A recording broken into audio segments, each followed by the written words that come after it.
Hello, everyone. Happy summer. Welcome to my podcast, the Cybersecurity Bridge.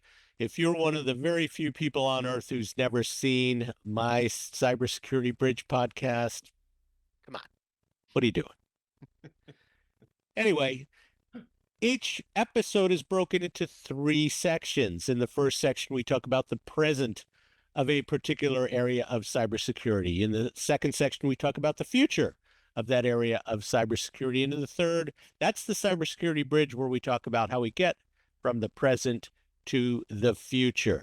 Now, we're not really going to talk about a specific area of cybersecurity today, but we're going to talk with a cybersecurity expert, an old friend, someone who's been around the block for at least as long as I have, Rick Howard. So Rick, please introduce yourself to the audience.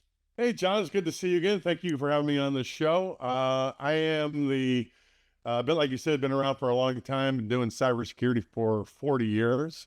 I'm currently the CEO of the all-volunteer nonprofit Cybersecurity Canon Project, and I hope we get a chance to talk about it a little bit as we have our discussion. Yes, we will absolutely include that because I was a founding member, and now I'm hopefully going to be getting back involved. I love reading cybersecurity books. And speaking of cybersecurity books, Rick, are you ready to play cybersecurity trivia? Yes, let's do it. Let's see how good I am. All right. So the question is right up your alley, and I'll read it. What year was the first commercial book about computer security, because it wasn't called cybersecurity back then, but computer security published? Was it 1970, 71, 72, 73, or 74? Whoa, I didn't know that we went back that far with computer security books.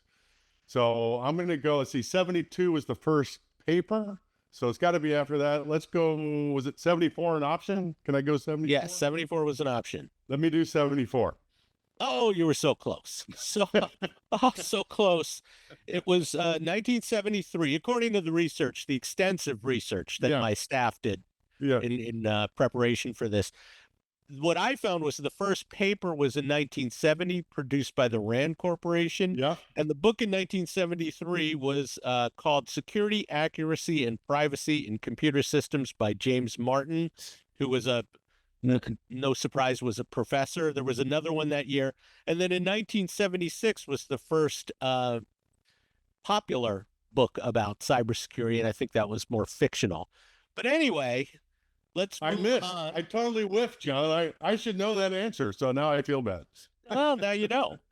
Put it that way, and it's an esoteric fact. But so, really basic question to start. What's your opinion of the current state of cybersecurity? Oh, I think that we are transitioning, right now. You and I started back in the day, back when we didn't even know what to call it. My first jobs were IT jobs and transitioned to security in the 90s. So, and we've been doing that kind of prevention mentality, I don't know, for 25, 30 years. But as I've gotten old in my career, I think we are transitioning to agentic AI doing most of the grunt work and maybe changing our strategies a bit from prevention to something I like to call resilience. I don't know. What do you think it's going to do? Well, you're the guest. No, I think we are in a period of transition. I'm not leery. I'd say I'm cautious about this transition because I think there's a lot of intransigence in our industry of people who feel like they followed best practices. They've gotten certain skill sets over the years, and I think that's all changing quickly. But I like your notion of moving to resilience. And so what's your definition of resilience? Well, I mean, like you, John, I've been doing this a long time, and I've spent gazillions of dollars in various jobs that I've had trying to defend whatever organization I was working for, and that manifested in strategies like zero trust and intrusion kill chain prevention. And what I've learned at the end of my career here is that nobody had enough resources to actually implement those strategies to the fullest extent where it would actually do some good. Because it's really expensive, one, to do either of those strategies. And then it's really hard to do well. All right. So even if you had the money, the only organizations that could actually get that kind of thing done were the Fortune 500s. And that leaves a bunch of us out in the cold, anywhere from startups to mid-sized organizations. So the alternative then is to find a more affordable strategy, which I call resilience. And this, what that means to me is that instead of trying to prevent the bad guy from getting in and causing damage, it is to try to survive the attack. All right. And what that means is the skill sets that we have that we typically use for prevention and intrusion kill chain detection are completely different from what resilience would be. Resilience skills are backups and restores and being good at crisis management, which doesn't really overlap at all with the other ones we used to do. So so to answer your question specifically, resilience is being able to survive the attack, not just prevent it. So historically, I would say, I totally agree with you, but Yeah. historically, I think that the philosophy was, well, we know we can't do everything. We can't protect every asset. We can't respond to every alert. So we're going to go with a crown jewels type mentality and just Yeah. reduce the attack surface, really understand what our critical assets are. Why doesn't that work anymore? Or does it work, but not well enough? I'm not sure it ever worked very well. All right. Because we can never, even if you identify I call them, you called them the crown jewels. I call them material assets, right? Because why would you spend money on systems that aren't material to the business? So call them the crown jewels if you like, right? But that kind of thing never really helped us. And if you read the headlines on any given day, you can see the attacks keep coming. And so in the early days, like, John, we couldn't, companies could not admit to the public that they got hit by hackers because they thought their reputation would go down and it would affect the stock price somehow. We have gotten beyond that in our industry. People get hit all the time, and yes, stock prices might go down a bit, but they go right back up again. So reputation loss is not the big thing that we used to think it was. And so therefore prevention and detection schemes maybe not are the most important. The idea is to keep the business running, right? So that your customers don't even know that the attack happened. Not that you're trying to hide it from them, but it's we can switch over to working systems that keep the business running and not even breathe too hard. So that's where I think we should go. So you and I have talked about this. I worked at a fly-by-night optical networking startup back in the early 2000s. And we worked a lot with, well, when we got business, we worked a lot with the Wall Street banks. And so they were very good at business continuity, disaster recovery, BCDR. They would mirror their transactions Mm-hmm. between Lower Manhattan and either New Jersey or Brooklyn. And they had this down and they were regulated to do so. That was 25 years ago. So why is there a disconnect between doing that for financial transactions and doing that, against force majeure type of activity versus cybersecurity? Where did we miss that connection? Well, I think, and you can correct me if I'm wrong here though, but our peers looked at what the people behind us did and just kept adding on. And the first things we started to do was try to block bad things from happening. The crisis management stuff, the backups and restores that you were talking about, never really fell on the cyber teams, never on the defensive teams. That was, somewhere else, maybe on the IT side, or maybe if you're big enough, you had an organization that did, force majeure kinds of things. So it was never in our bailiwick to be responsible for that. And so we let other people do it. And I think that was the disconnect. We just kept looking at what the previous guy did and took the next step. We never stopped to think about what we were trying to accomplish in the first place. And by the way, John, that has been a huge mistake for us, right? When you talk to all of our peers, Okay, we are always knee deep into tactics. Here we should stop this exploit from happening. We should stop this malware from happening. But we never stop and ask ourselves, what are we trying to accomplish with our InfoSec programs? What is the overall goal? I call them first principles. I even wrote a book about it, right? And I think I know what it is these days, but my criticism of our profession is that we have not taken the time to think about that in any kind of depth or gravitas. Yes, and I would add the difference to me is that those mirroring transactions, that business continuity disaster recovery, was a business initiative, and cybersecurity has always been thought of as a technical initiative. So my question there is, has cyber resilience percolated or come up to the boardroom level, or are we still kind of viewed as a technical stepchild? I still think we're a technical stepchild, and it's our own fault too, by the way. My peers, me, to include myself, for some reason, we decided to make cybersecurity so technical and scary that we should be put off in our own little silos to do things. In the early days, we did not make ourselves invaluable to the business, right? The business leaders knew we should do something, so they handed it to the IT and security guys, but they did not insist that we improve the business posture by some measure, right? And that is our mistake. Okay, the people that come behind us are now starting to figure out that we need to be valuable to business operations to actually reduce risk to the business. Now, I haven't seen wide adoption of resilience as the next thing we're all going to try, right? But it is the next logical thing that we should try, right? And probably easier to do. Okay, so that might help us down the road.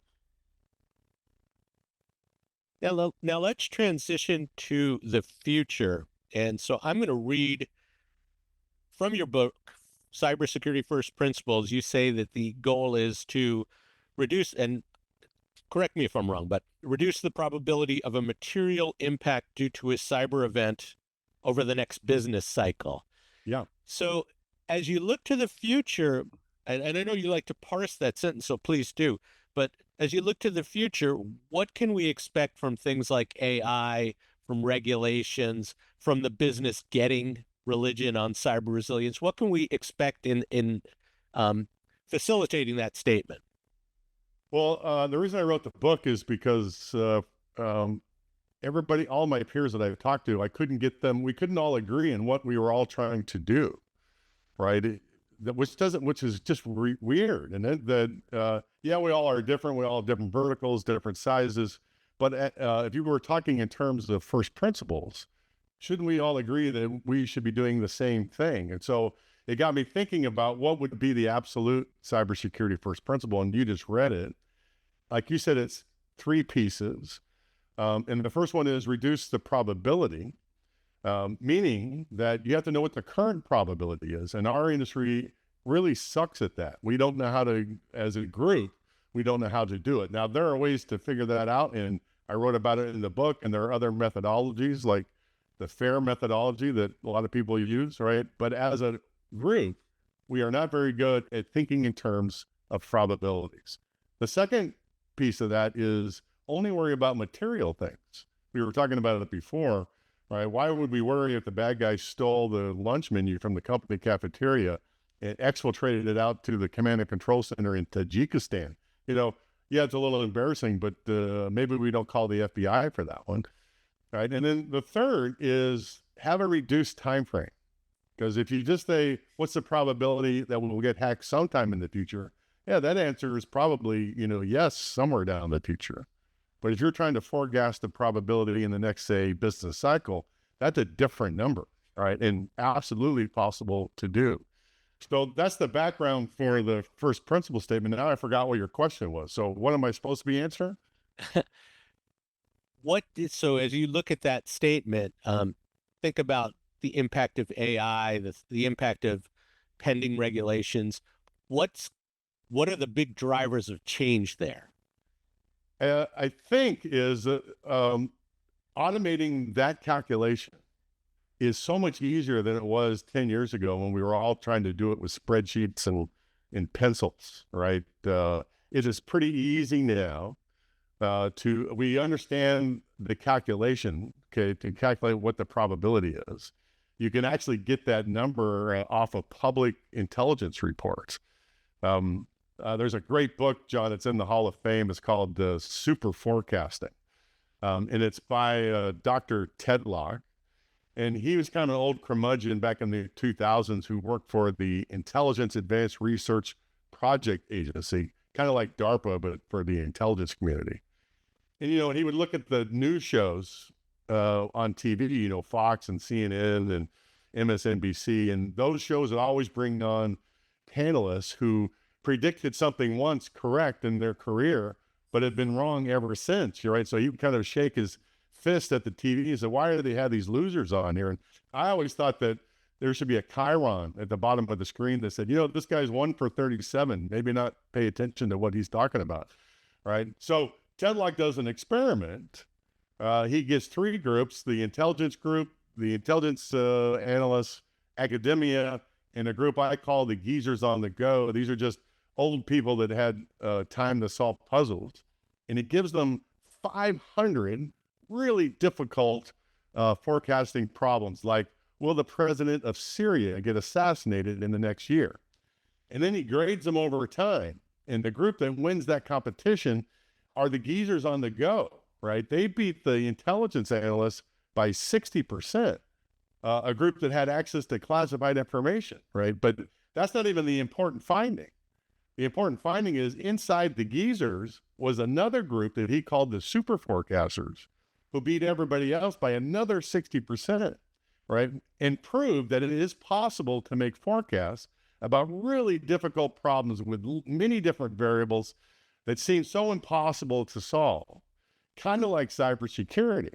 So it is absolutely possible to calculate that number. And now with agentic AI and with just artificial intelligence tools, it's pretty easy to do that on the fly, right? So that's going to be a feather in our cap as we move forward. Are you seeing practical solutions in that area? Because certainly it makes sense, and I'm sure there's mathematical proofs that you could do that if you know your assets and you know who accesses them and what data's on them, and you know what the bad guys are doing, et cetera, you can come up with a pretty good risk number. Is anyone, and without promoting anyone, of course, but are you seeing actual progress there, or is it still in the rhetoric and innovation or development stage?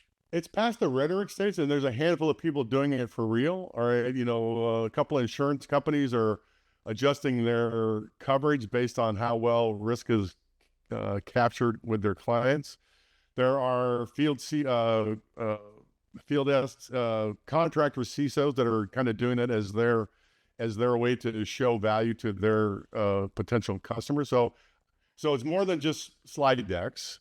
But it's still just a handful of people. And that what I am predicting is that because of AI, it's so much easier to build these things yourselves that I predict that will be a tool that most senior security professionals use when they are briefing boards and senior leadership. Yeah, I think so too. And it makes sense that if you can do that, then you can link that to an AI agent that would look at that and turn the knobs. Adjust your controls, write new detection rules or detection logic, etc. Is that what you're seeing? The big epiphany, John, was for me, was that, you know, I hear probability and you think math and, oh my God, it needs to be very precise, very accurate, talking about 5 nines of precision. And just because, you know, that's how we were trained, you know, going to college and stuff. But it turns out I don't need 5 nines of precision to make the decisions I'm trying to make as the senior person at a company. I just need ballpark precision, good enough precision, so that I can decide if I need to buy the new firewall or not, right? So I don't need to have 5 nines. I just need to know, you know, it's close enough, right? And it turns out that there are public information, and I'm going to highlight one company that I really like. It's called Scientia. they deal in these kinds of calculations, and they publish public reports that you can just grab and take a look at. And you say, you know what, for our industry, for the size of revenue we bring in, here's what the number is, right? And it's, you can just look it up and start from there. That's a pretty good thumbnail probability that you can use to make some decisions with it going forward. And I mean, this is a tough question to answer, but I'm going to ask it anyway. Is Yeah. if you knew, so say you're the CISO of a large organization, if you knew within reason what that probability was, what your risk factor was, are there particular knobs that stand out that you would turn, or is it situational? What we're finding is that it's a top-down approach, right? A lot of people like to start from the bottom up and say, if we add this control, we can reduce our risk. Then add the next control, reduce our risk.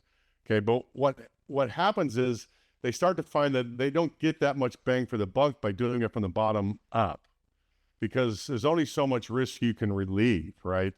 But if you start from the top down, look at that top number. Like, for example, financial organizations, according to Scientia, they generally have about a 20% chance of being hit by some material event in the next year or so, right? They can then add top-down controls like identity and access management, let's say. And if they make that program mature, they can drop that percentage down by 2 or 3 points, maybe even 4 or 5 points, right? And the thing that's hard to understand is that is not infinite, because you're never going to get it down to zero. There's always going to be some risk, because bad guys figure things out and get around your prevention controls, right? But you're going to start with big things, and that's about as good as it's going to get, and that's probably okay. Does that make sense? It does make sense. You certainly, at a certain point, you have to accept the risk, Yeah. but you want to do that at an acceptable level. And certainly, if you're getting cyber insurance, an underwriter or an inspector is going to, or even an auditor is going to help you get to that point. But you have to have some judgment, and after a while, you're throwing good money after bad. Yeah, you can get this stat off the internet, but Fortune 500 companies, depending on who you ask, they average about 64 security tools in their security stack, in their deployment across the enterprise. 64 tools, right? And when you start thinking in terms of probabilities, if you put the first, say, 12 in, that might reduce the risk, significantly. But as you start putting in the next 12, you're getting incremental risk reductions. And by the time you get to 64, it's probably not worth the money you're spending, all right, to get the risk reduction that you're trying to get. So it's a way to talk about these kinds of resource decisions, in terms of people, process, and technology with senior leadership in the board. Yes, and that's a great segue to the cybersecurity bridge, how we get from here to there, because what you're suggesting, I think, reminds me, I mean, we've been programmed as security people to think in terms of categories. Yeah. Analysts do this, but practitioners do it too, with budgets and with skill sets and with hiring and everything like that. And it's likely that agents are going to have multifunction coordination. Yeah. So do you see, I don't know how to ask this, but is there a new CISO mindset that has to take place? Is there any kind of training? So what do we have to anticipate as we break these categories? Yeah. Everybody's worried that, artificial intelligence and agents we've all heard the news headlines about Mythos and, it's the internet apocalypse and all of that. And yes, I think in these next couple of years, there's going to be some significant disruption, but those software tools work both ways, right? If I'm in charge of my InfoSec program at any size organization, and I can leverage that to better protect my organization, to implement the strategies that I've decided to roll out, whether you're still doing zero trust or intrusion kill train, or you're moving to resilience, that's going to be in our favor, that we can automate that stuff with agentic AI and be on par with the bad guys who are using that to try to defeat us. So my estimate here is for the next couple of years, there's going to be a lot of chaos as we try to figure that out. But I think we're going to level set. Okay, it's going to go back to like it is now, but both sides using artificial intelligence to do that. What that means for people like me and people like you is we got to get our hands around how do you manage agentic AI in the security posture of your organization. It's way more complicated than we think. And if you're not playing with that stuff right now and trying to get your hand around it, you're going to be left behind in the dust. Yeah, so one of my fears, Rick, you kind of hinted at it, but I'll build on what you said. Yeah. I'm a large enterprise with 64 tools. That means I have 64 vendors who are going to offer me agentic solutions. Yes, they are. Those agentic solutions are going to complement each other in some ways, but fight with each other in other ways. Fight with each other. Yeah. And so I think you're right. You have to go in with your eyes open and understand this. And what I saw at RSA was I kind of characterize it as a third, a third, a third. A third of the CISOs I spoke to had their eyes open. They went there with their engineers and architects. A third went in with their eyes half open and said, this is changing, but I have no idea what to do. And a third said, I'm too small. I don't need to worry about this. And, that's typical. Yeah, that's very typical. Yeah, it's historically that was always true, but I think things are moving so quickly that there's a wake-up call around the corner for everyone. Well, let me give you the Pollyanna way you could go. When it turns out that everything works perfectly, right? Which what I would like to see. So if I have 64 tools in my enterprise and a new adversary campaign from Wicked Spider rolls out, we can collect that intelligence. And in the past, before we've had an AI, someone manually had to go through and figure out all the controls that we were going to turn on to prevent Wicked Spider from being successful. And so that's a really manual process, really hard to do. We've said for years that we'd want to automate that, but nobody really has. When we get to the perfect world, John, we're going to have agents that say, here's the new intelligence on Wicked Spider. Here are all the controls we can absolutely deploy. And it's going to figure out what control to turn on for all 64 tools in an instant, right? So that's the Pollyanna way it could go. And not the apocryphal, we're all doomed because the AI is going to screw everything over. Yeah, but no one will sell anything if it's Pollyanna. So no, that's true. Everything will just work perfectly. And, with no problems. Yeah, no standards issues, no bad APIs, no compliance issues. No one's going to get blamed when the agent turns off everything by mistake. Nothing like that. So let me. Not a contrary view, but one of the things I'm finding is that there's so much hype about AI feature functionality, and there's not enough talk about data. And so, like, for instance, I've been doing a deep dive on threat intelligence, and there's this notion that threat intelligence is a commodity, and it's absolutely not. And I'm just wondering if you're seeing that, or are you seeing people really recognizing that, or no? I haven't seen people recognizing it as it's a commodity. Although I agree with you that what we see in the public space, it feels like it is. Threat intelligence I've been a threat intel guy my entire career since I was in the Army.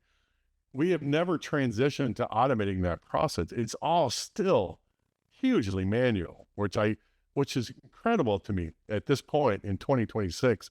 That we still have analysts, they have tools that help them sift through the data, but, to make conclusions, it's still mostly manual.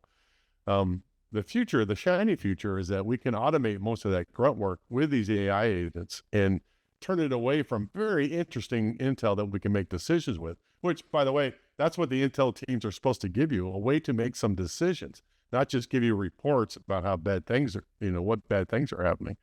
I kind of rambled there.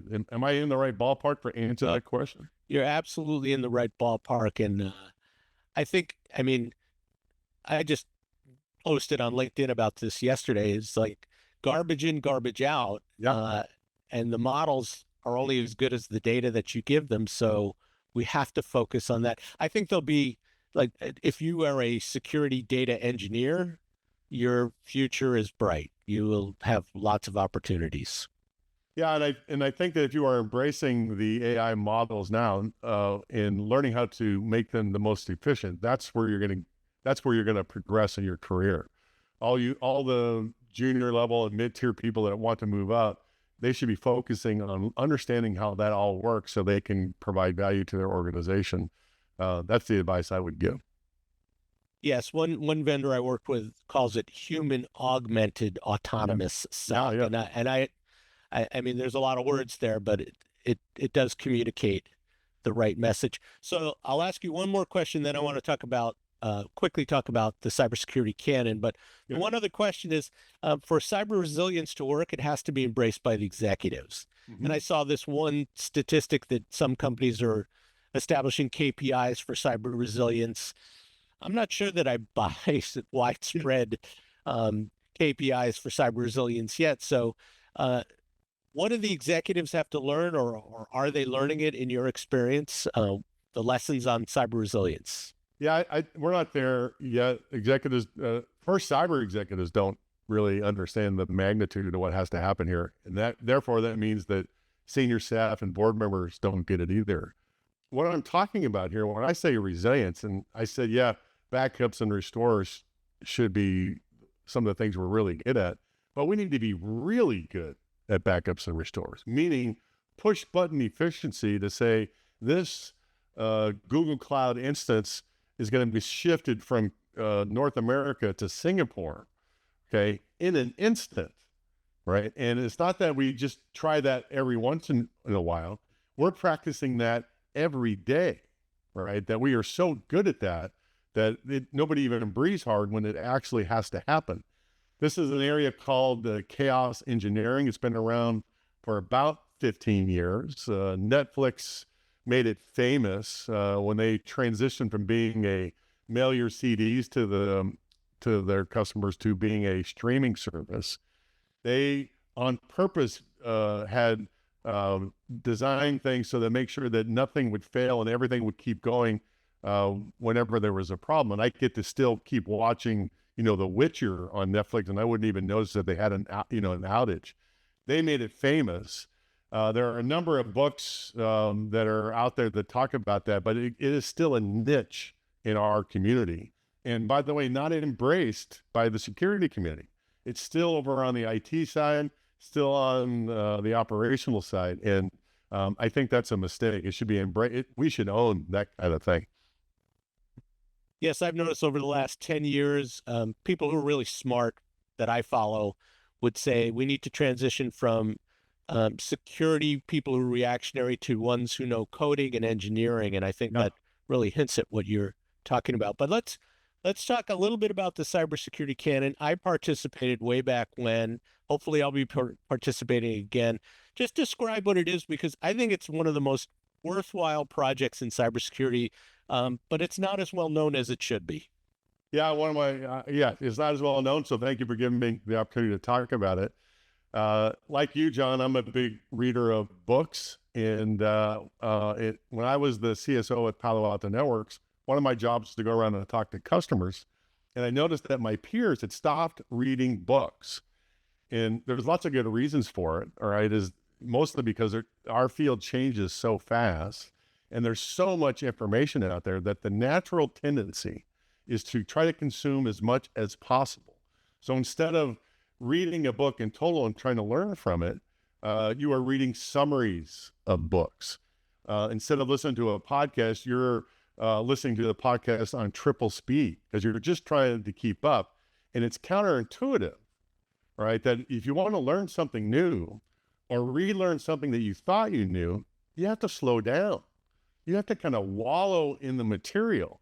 And I still think the book is the perfect vehicle for when you're trying to do that. And when I say book, I mean hard copy books, Kindle books, audio books, whatever it is. This container of information is usually the life experience of some expert on what you're trying to learn. So I got this wild hair about 10 years ago, and I said, you know what I'm going to do is create the Rock and Roll Hall of Fame for cybersecurity books. And I reached out to you, John, and said, come on to the committee. You read the books, write reviews, and make the case that a book you're reading is either a Hall of Fame book, meaning if you haven't read it yet, there might be a hole in your education, or it's a niche book, meaning it's a great book, but not everybody in the community has to read it. Like it might be a book on SCADA, still a great book, but not everybody has to read it. And the third category, and the service we give to the community, is do not read, because there's lots of crap cybersecurity books out there. And if you're going to take time to read one, maybe don't read a bad one. So the vision of the Canon, all volunteer, nonprofit Cybersecurity Canon Project is to be the first source for curated and timeless cybersecurity wisdom. Not the only source, but the first source. Our mission is to find the books that you should read to enhance your career. And we've been doing it for 10 years. We got about 50 books in the Hall of Fame. There are 50 members on the committee, and Jon, you're coming back to help us. You were one of the first people we reached out to when we started this. It is much more mature now, and we're glad to have you back in the fold. Thank you, Rick. It's nice to be back. And I'll just add two quick things. One is there's no sense of history in what we do. And that's beyond security. That's IT. Like you talk to young IT people, they have no idea who digital equipment was or even Sun Microsystems. So you get that sense of history. The second, and I always say this when people from outside the industry say, I want to get into cybersecurity, I say, start by reading fiction, figure out what's interesting to you, and then go into the specifics. And you can absolutely get a guideline to do that by looking at these books. So Rick, we've come to the end. Sadly, we've come to the end of the podcast. I could talk to you for hours and hours and hours, but the last question for me is, what's the one piece of advice you'd give our audience, cybersecurity professionals, CISOs, what have you, that should be their takeaway from this podcast? What I've learned in my career is the most valuable skill that I've developed is not being the smartest person in the world on cybersecurity or anything like that. But the skill that you need to hone is being able to communicate what you know to people who are really smart, but don't know what you know yet, right? And, being able to tell a story to senior leadership and to board members so that they can understand what you're dealing with and make some decisions at the very top level, right? If you can do that, okay, that is a skill set that will help you wherever you go, but especially in cybersecurity. Sage wisdom to end the podcast. I'm smiling, Rick. I've been smiling most of the time when you were talking. So I truly appreciate you being on my podcast. Thanks again. Thanks, Jon. It's good to see you. And I'm glad to have you back in the Canon fold, sir. Thank you. It's good. Like I said, it's great to be back. And for my audience, thanks for listening, and tune in another couple of weeks for the next edition of the Cybersecurity Bridge podcast.